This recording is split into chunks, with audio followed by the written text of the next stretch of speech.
If you already know the basics of the master hold, then you can look at the description of this video and go to the timestamps if you want to see more relevant information to you.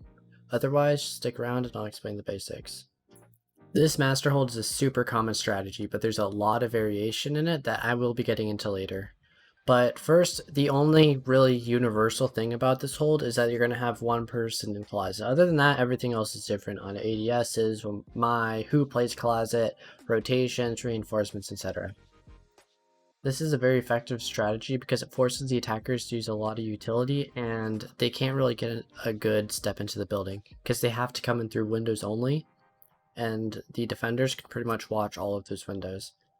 Now, the only entrance they have is closet, and so that's why everything kind of revolves around closet, and why it's so important to kill the person in closet, because once that person is dead, they can actually get inside the building and start establishing some control of master and bathroom. The most common strategy used by the attackers in clearing the closet hold is going to be setting up people on each window to hold this cross here in bathroom and master, to hold this cross, to hold this cross, and for people like Kabon and Sledge to clear ADSs and to toss in their frags to clear out this closet player. Now, you might be wondering why holding this cross and this cross is important. Now, it's very common to have a reinforcement, not a reinforcement, but a rotate here or rotate here. And then there's also going to be a rotate here most of the time, and then a castle barricade right there. So with that in mind, the attackers from Insight can support and hold angles, and even play in here if nobody's on bathroom window. So you can see why that would make clearing closet a lot harder. And I'm going to get more in depth with that later. And once again, you can go into the timestamps if you want to see a lot of tips on playing this hold. But anyway, the attackers are going to throw their flashes, clear ADSs, and just try and frag out the player in here most of the time. Or use whatever they can to clear it out. Sometimes they'll have to just jump in, play for trades. But if you trade, you still have this control, and you can continue getting this control and this control. And from there, you're able to continue doing whatever you need to do with your plan. First, I'm going to be getting into some tips on how to play closet and different things on the master hold that you need to know about. But first, I'm talking about how to play closet, and you're going to want to be very cautious of getting pushed. Now, assuming a rotate is, say, here, this is a pretty default basic rotate. You got to worry about getting pushed from bathroom, which is hopefully watched by your teammates, but not always. You got to worry about getting pushed from these windows if people hop in master, which, once again, should be watched by your teammates, but not always will be. And so a lot of the time, you're going to put a lot of your focus on this window. That's the only thing that you can watch. And so I'll sit here ADS and wait for someone to jump in, because the attackers are going to control the pace of this hold, as it really depends on how fast they clear utility. They need to clear out the ADSs and then they can frag you or use cap tower or whatever, but they kind of determine the pace of it.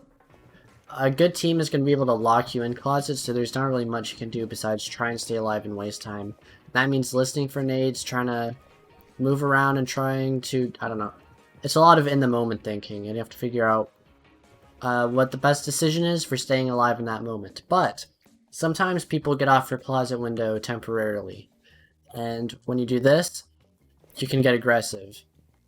Now, with some teams, this isn't going to work, and this only works one time, but I will say I'm peeking here. I hear that the attackers get off my window and go to, say, master window, like that one. I will get up on this window, peek it, and just look out there. And when they start coming to closet window, I just shoot them. Now, this is starting to work less and less because other people are catching on to it. And so I'd be careful about that.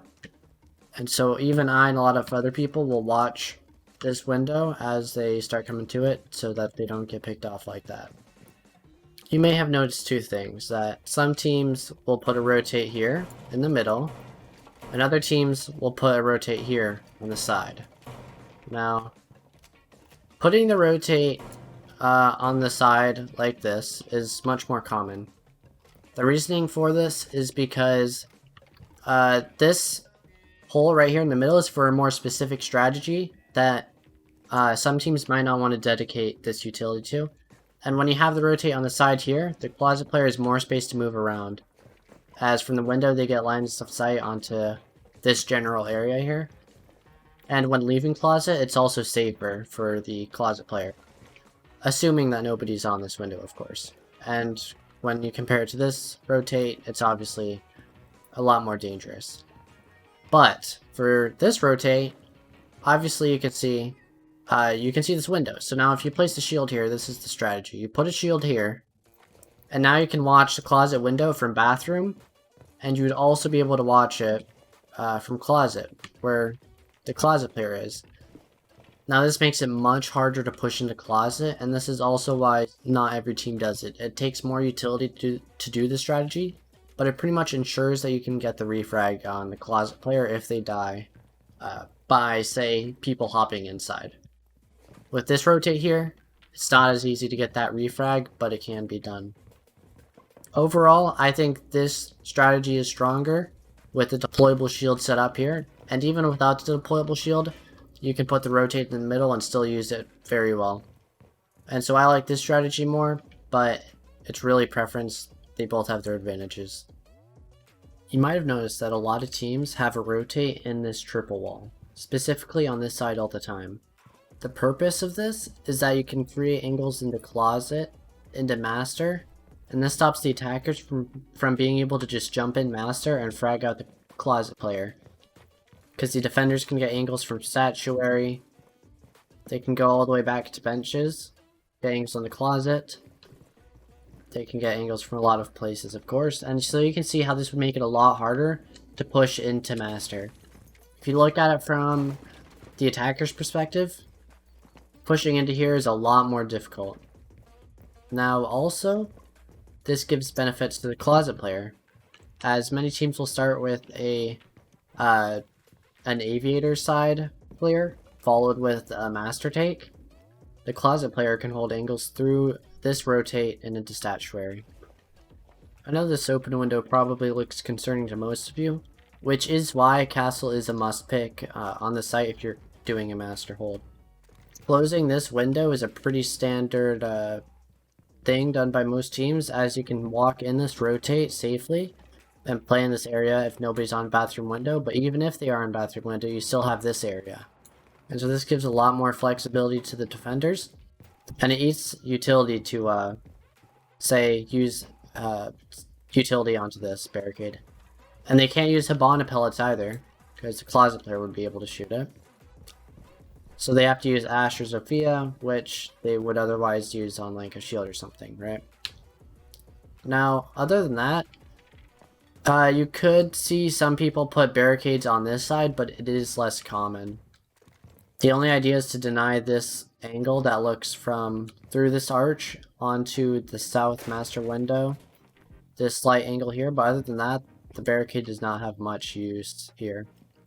The closet player is usually going to have 2 to 3 ADSs. I prefer to lay them here because it forces the attackers to expose themselves more than they otherwise would have to in order to clear the ADSs. Not only that, but you can't just throw a yin candle on, say, this door frame and burn ADSs, right? Like, the attackers have to throw the ADSs back there instead of just being able to go on the side here and throw flashes right there. But that's all I have to say for this video. If you learned something, give the video a like, and if you want to see more content like this, subscribe. Toodles.